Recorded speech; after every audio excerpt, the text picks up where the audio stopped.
Hello అందరికీ, ఈరోజు మా ఇంట్లో చేపల పులుసు. దానికి ముందుగా పెద్ద బాండి పెట్టుకొని ఆయిల్ సరిపడా పోసుకోవాలి. ఆయిల్ కొంచెం ఎక్కువే పోసుకోవాలి చేపల పులుసు కాబట్టి.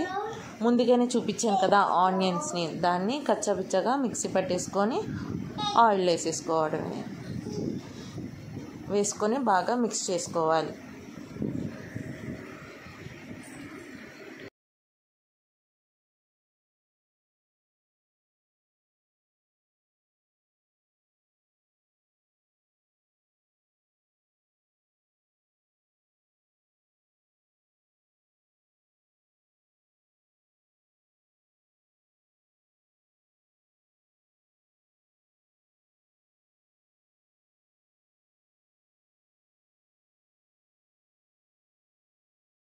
ఒక 5 పచ్చిమిర్చిని మజ్జిగ చీలికల్లా కోసేసుకొని వేసేసుకొని బాగా మిక్స్ చేసుకుందాం.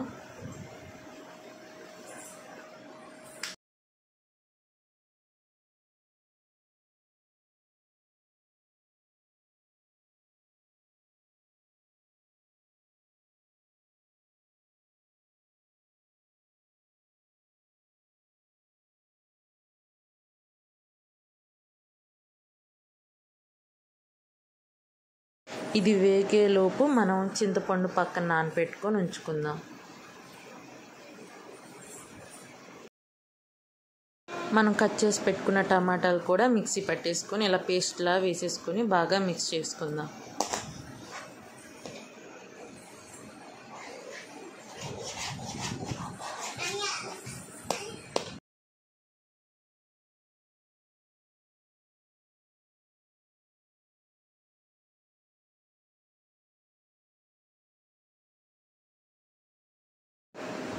వెండి కొబ్బరి, అల్లం, వెల్లుల్లి ఈ 3 పేస్ట్ చేసుకున్నది దీంట్లో వేసుకొని బాగా మిక్స్ చేసుకుందాం పచ్చివాసన పోయేంత వరకు.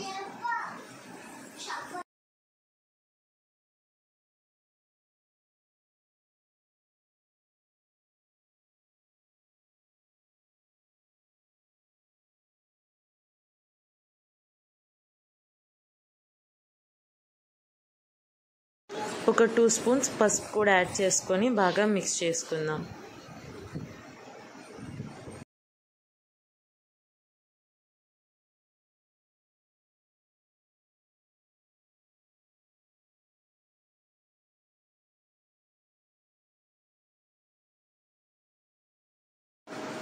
టేస్ట్కి సరిపడా సాల్ట్ యాడ్ చేసుకొని బాగా మిక్స్ చేసుకుందాం.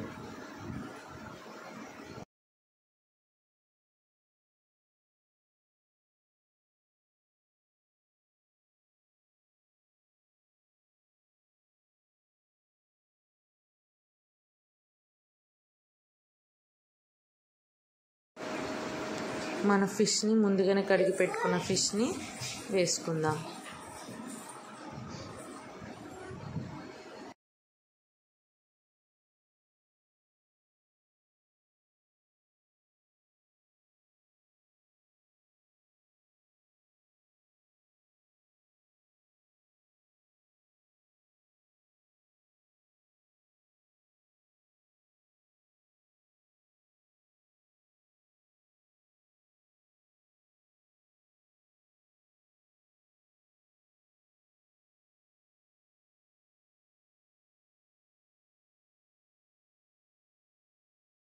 మొత్తం వేసేసుకున్న తర్వాత కారం యాడ్ చేసుకుందాం.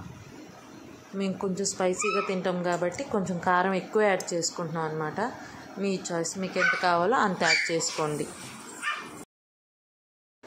ఒక్కసారి మనం చేపల ముక్కలు వేసిన తర్వాత మనం గట్టి పెట్టి తిప్పుకోకూడదు. ఇలా చూపించిన విధంగా ఇలాగా పట్టుకొని తిప్పుకోవాలి. అప్పుడు ముక్కలు మొత్తం మిక్స్ అవుతుందన్నమాట. మనం ముందుగానే పెట్టుకున్న చింతపండు పులుసు కూడా పోసేసుకుందాం. పోసేసుకున్న తర్వాత మళ్ళీ అలాగే ఒకసారి తిప్పుకుందాం. అదిగోండి చూడండి, ఇలా తిప్పుకుంటే మనకు ముక్క అనేది ఇరగదు.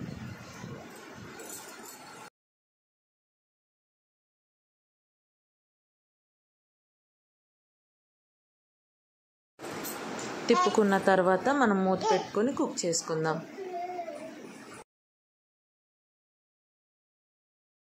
మన చేపల పులుసు ఎంతవరకు కుక్ అయిందో చూసేద్దాం. వచ్చేయండి. వావ్, చూసారా ఎంత కలర్ఫుల్గా ఉందో, దగ్గరకు వచ్చేసింది. ఇంకొకసారి మొత్తం తిప్పుకుందాం, కర్రీ అంతా తిప్పుకొని ఇంకొకసారి గ్యాస్ మీద పెట్టుకుందాం.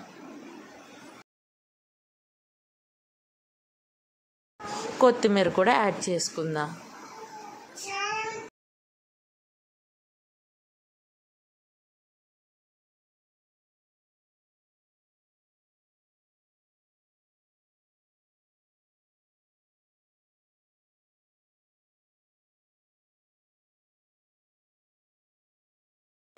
ఒక 5 minutes మూత పెట్టుకొని కుక్ చేసుకుందాం. మన చేపల పులుసులో మసాలా కూడా యాడ్ చేసుకుందాం. ధనియాలు, చెక్క, లవంగం ఇవన్నీ మిక్సీ పట్టుకున్న మసాలా యాడ్ చేసుకుందాం. మనం మసాలా వేసాం కాబట్టి బాగా తిప్పుకుందాం. ఆ మసాలా మొత్తం కర్రీ మొత్తం పట్టేసిద్ది. మన చేపల పులుసు రెడీ అయిపోయింది. ఖచ్చితంగా ట్రై చేయండి. టేస్ట్ అయితే సూపర్గా ఉంటుంది. మీకు నచ్చితే like, share, subscribe. Bye friends.